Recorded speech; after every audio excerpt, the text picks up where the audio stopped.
Welcome to Marketing Media Money. Now, obviously on this program, we always like to speak to chief marketing officers from around the globe, but there are a number of cases where the CEO has their finger on the marketing pulse. I'm pleased to say that Mike Perlis from Forbes Media is one of them. Mike, thanks ever so much for joining us. You're in London. Everybody else seems to be in Davos. Why aren't you there? Well, I'm just on a layover. I'm on my way to Davos tomorrow.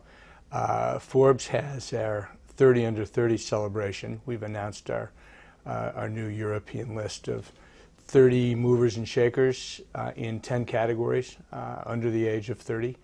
And I don't fit into that category, sadly. Not anymore. But I'm here to kick off the festivities that take place here in town, and then on to Davos.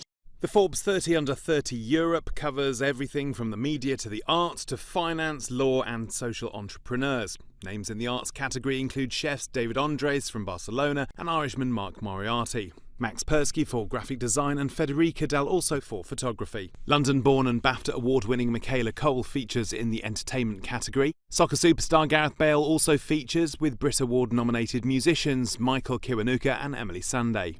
Ones to watch in the finance category include David Brookman at Permira, Manon Mendez at PIMCO and two VPs at JP Morgan, Daniel Drummer and Eleonora Sokolsky. Search online for more. So 30 under 30, you're announcing the Europe list. How important is this new kind of style of listing to Forbes? It's really important. We started it 3 or 4 years ago. Over the last 5 or 6 years, we've really moved Forbes to a much more digital media property. 85% of our revenues comes from digital now, very different than we were before. And as a result, the age of our audience has come down, and we've wanted to do that, and we've wanted to do it in with the best possible demographics. And one of the tools we put in place 5 years ago was to begin doing these under 30 lists. And we started in the States with 30 under 30 in 20 categories, or 600 game-changing people in medicine, manufacturing, sports, entertainment, you name it. And it's taken off like wildfire. So we're doing it in Europe, we're doing it in the Middle East, we're doing it in Asia, and all over the world. This sense of youthful, entrepreneurial,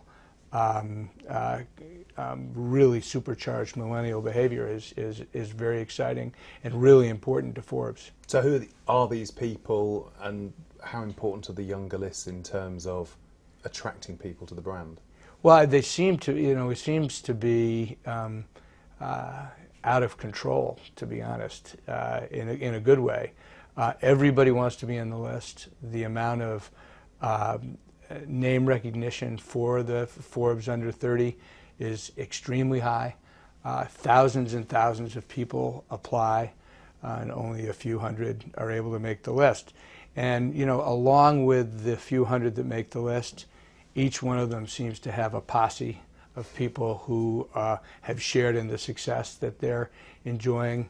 They're all manner of people who were on the list in previous years and want to continue to hang around all the excitement who show up. So we're having in Camden tonight, we're having a big event. We think we'll have 500 people there. Are you starting to see trends developing in terms of the sort of people that are appearing on these lists now that you've done this a number of times? Well, it's interesting because it isn't just 30 under 30. It's 30 under 30 in these 10 categories. So it's a big group of people, and then all of their entourages. And it's different for the people who are being recognized in medicine than it is from the people who are being recognized in sport and in entertainment and in high tech. But each of them represents kind of a really beautiful, elegant microcosm of the world that they come from and the youthfulness of it. I think the thing that's common across all the categories is that young people today, as opposed to, it's a generalization, but I think it's accurate. If they have their druthers, the smartest kids, instead of going on directly into a banking career or onto law school or working for a consumer products company, they want to start their own company. They want to exercise their own entrepreneurial urges to build something. And others want to be around people like that, as opposed to going to work in one of the more traditional industries, at least right away. They'd rather work for a charismatic, super driven, fast charging under 30 in the category that interests them. So there's this whole movement away from traditional paths into corporations and traditional professions and towards embracing entrepreneurship, which we think is a great trend given the way things are going around the world. And this reflects on that as well. Yeah. In terms of marketing, this is actually a great marketing tool for Forbes, but how do you monetize it? How do you actually revenue generate off this activity? Well, first, it drives as we mentioned a minute ago, it drives the audience age down. The demographics come up. It moves us towards a very affluent and younger marketplace, which has always been the dream of advertisers. And our business model is fundamentally an advertising business model. So at the very outset, it serves us particularly well because we have a really highly qualified and younger audience. We also have interest from sponsors who are really excited about sponsoring these events, from banks to technology companies to you name it. We've got great opportunities with folks to sponsor these things. So it's a combination of advertising, demographics, and sponsorship. So there's money in lists then, oh, basically. Yeah. Let's talk about Forbes as a company a century on, because everybody continues to think Forbes magazine, they think of the lists, you see the credit all the time. Sure. But you're starting to see the brand moving into education, into travel services, into finance services. Why that move, and to what extent does it help support the brand or even dilute the brand? What's your take on that? Well, we're trying to make choices that we don't feel will dilute the brand in any way. You won't see a Forbes deodorant thing hanging from a taxi's You say that now. You windshield. say that now. But when it comes to naming a really high-end Forbes financial center, putting the Forbes name on it as we've done in the Philippines, when it comes to the right kind of financial service, when it comes to venture capital investing or financial services, we think the Forbes name adds a lot. And in fact, I think being real-time in those businesses with our brand helps support the media business. The media business is always going to be the center of perceptions about Forbes. Who's on the cover of Forbes, what people are doing, how they're succeeding, what they're doing with that success when they achieve it, who's on all of our lists.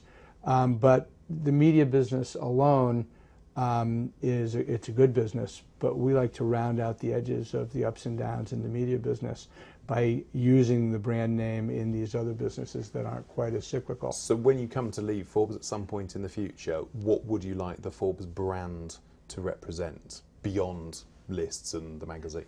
Well, I think I'd go right to kind of our mission statement and have it reflected in a broad range of products. Forbes is about success. Forbes is about being the preeminent champions of entrepreneurship and free market capitalism, and all manner of products, starting with the magazine, moving to Forbes.com, doing those things all over the world on a global basis, and complementing our media business with appropriate and really high-end and value-add branded products and events is what we'd like to see. There are two forces in the marketing world that are sort of sucking up the oxygen in terms of people like Google and Facebook taking a vast quantity of advertising revenue, which of course you've already mentioned that your business relies on. Mm-hmm. How do you think that's going to impact your business and the whole marketing world going forward? Well, it changes day by day, but using the word that it's sucking a great deal out, we think that cooperating as opposed to resisting engaging with the big players in Google and Facebook, the two that you mentioned, is our approach. We're prepared for a world, we're in a world already, where the content that we create and the programs that we build live on Forbes.com, but we know they're going to also live off-site. We know that that content's going to travel to Facebook and to Google. And as it does, we earn advertising revenue, we earn our share along with them. So I think we've got enough scale, we're a big enough player so that we have the attention of those folks. And if we're smaller players, it's much more treacherous and dangerous. Forbes has achieved a certain size and scale and scope that makes us attractive to them as partners, and we embrace that partnership. Let's talk about you for a little while. You joined an organisation that was family run. And yes, it's been reported in the press that you were given pretty much free rein to do what you wanted. But what was that like? And I know that in your dim and distant past, it wasn't the first time you picked up the reins from a family operator. So how has that been for you? Well, it's interesting. Two things I'd say about that. I've been in the media business my whole career, but just before joining Forbes, I spent 10 years in venture capital. And in those 10 years, I helped invested in and helped launch Huffington Post and BuzzFeed and Associated Content and Buddy Media, a whole series of content, digital content businesses with very strong founders in place. So I had a lot of experience with that. Coming on board to an almost 100-year company with a very firmly entrenched family who have run the company for most of that century, it was complicated, it was difficult. But the family has been incredibly supportive. They knew it was what they wanted to do. The end game was a sale of the majority stake of the company, which we achieved 2 years ago. We sold the majority stake to a group of Hong Kong investors.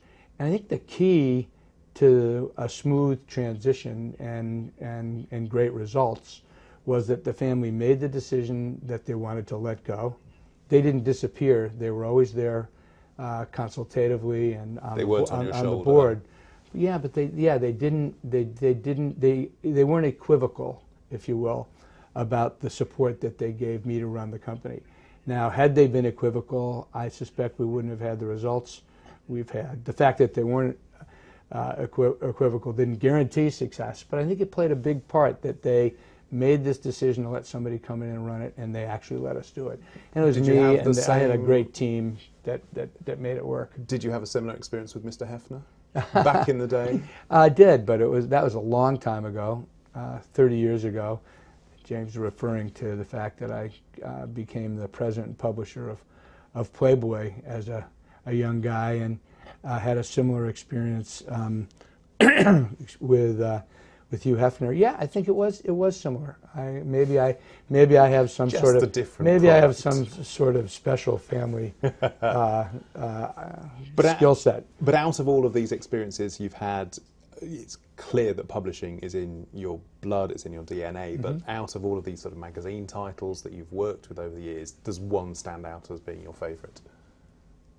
Forbes, of course. You had to say that. And I did. You might feel like I did, but I've never, in all the different magazines I've been involved in, and I could have been cute and said Runner's World because I love to run, or Backpacker because I love to climb, and all of those things. All of those things were true at the time, and I've been very lucky. Been kind of the Forrest Gump of magazine publishing. I've been everywhere where things were happening, but I've never experienced the power of a brand at the level that we've achieved with Forbes. It's everywhere you go in the world, people know Forbes, whether it's for the list or for who's been most recently on the cover. It's a incredibly powerful and force for good, I think, where free markets and success are concerned. And as we go through 2017, what's keeping you up at night? You know, what keeps me up at night is the people sometimes ask me, if people ask me what my title is, it's easy. I can tell them I'm CEO and executive chairman of Forbes. But if they ask me what I do, it's a little harder because those roles... That's not what's keeping you awake at night, though, is it? Well, the role of, when you're in that role, because there's so many people doing the day in, day out specifics of running the company, what keeps you awake are the disruptions, are the off-center things, the things that, you know, the problems. And what keeps me awake at night is and keeps me stimulated during the day is the changing nature of the media scene. Every day there's a curveball. Every day the landscape changes a little bit. It's very different from when I started out in the business, you know, from ad blocking to viewability to much more technical elements of the digital delivery system and competition from the bigger players, as you described. It's a constant, and every day and therefore every night there are things to worry about. Finally, you love lists at Forbes, so give me a short list of things that you personally and Forbes want to achieve in 2017. Me personally first, because I'm just back from a trip to Patagonia, where my wife and I had a great time hiking in one of the most beautiful places in the world. So on my list is to do a few more of those things this year, and maybe I'll get started in Davos over the course of the next week. Maybe I'll actually do that day of skiing that I always promise myself when we go there. But for Forbes, I think the big movement will be to continue to solidify our digital and global strategies, but make substantive gains in the branded product arena, in the non-media based businesses that I think will represent a much bigger portion of revenues and profitability for Forbes moving forward. Mike Perlis, CEO of Forbes Media, thanks for talking to us. Thanks, it's a pleasure.